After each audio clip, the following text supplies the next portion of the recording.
নমস্কার বন্ধুরা, আজকে একটা নতুন শর্ট ভিডিও নিয়ে চলে এলাম। ভিডিওর বিষয়বস্তু হলো নয়নতারা কিংবা ভিনকার প্রজাতির দেশি কিংবা বিদেশি কোনো সমস্যা নেই বন্ধুরা।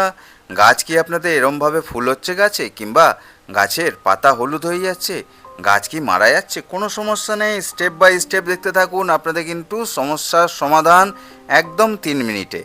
আমি যে সারটা আজকে দেখাবো 15 দিনে একবার দেবেন। আর গাছটা অবশ্যই একদম ফুল সানলাইটে রাখবেন, রাখলেই দেখবেন ফুলের সংখ্যা প্রচুর পাবেন।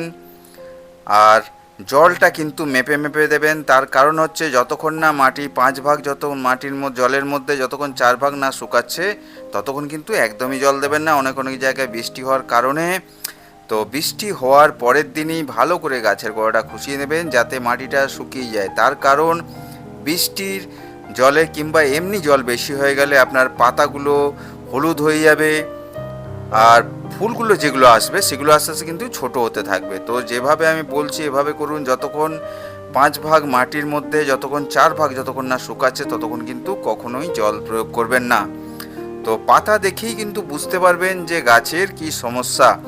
যদি এরকম হালকা হালকা হলুদ হচ্ছে, যদি মনে করছেন যে জল সঠিক আছে, তাহলে ভাববেন আপনাদের কিছু খাওয়ার প্রয়োগ করতে হবে। আর অবশ্যই কীটনাশক আপনাদের কাছে যেটাই আছে সেটাই প্রয়োগ করবেন।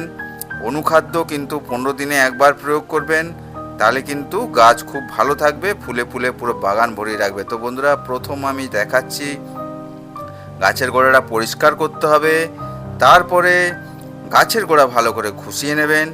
খুশিয়ে নেওয়ার পর আমি আজকে যেটা দেখাবো, ব্যবহার করা চা পাতা যেভাবে প্রয়োগ করলে দুর্দান্ত রেজাল্ট পাবেন। তো বন্ধুরা, আমি 8 ইঞ্চি টবের 3 চামচ দিলাম। আপনাদের কাছে যদি ব্যবহার করা চা পাতা না থাকে আপনারা কিন্তু অবশ্যই কম্পোস্ট দিয়ে দেবেন, তাহলেই কিন্তু খুব ভালো কাজ করবে গাছে। আর আজ যেটা দেখাচ্ছি, লাল পটাশ 1/2 চামচ, যদি জলে গুলেন 1 লিটার জলে 1/2 চামচ গুলবেন, গুলে টব অনুযায়ী দেবেন। আর যদি মাটি হালকা ভেজা থাকে তাহলে কিন্তু একদম চা চামচের 4 ভাগের 1 ভাগ দেবেন, তাতেই কিন্তু দুর্দান্ত রেজাল্ট পাবেন। এর বদলে কিন্তু আপনারা পেঁয়াজের খোসা ভেজানোও জল দিতে পারেন। আর 1261 মাসে 3 বার স্প্রে করবেন, অবশ্যই সকাল কিংবা বিকেলে। দুর্দান্ত রেজাল্ট পাবেন, আপনাদের বাগান কিন্তু ফুলে ফুলে পুরো ভরে থাকবে এইভাবে যদি পরিচর্যা করেন। যদি ভিডিওটা ভালো লাগে লাইক করে দেবেন, আমার চ্যানেল নতুন হলে সাবস্ক্রাইব করে দেবেন। আর হ্যাপি গার্ডেনিং বন্ধুরা, টাটা।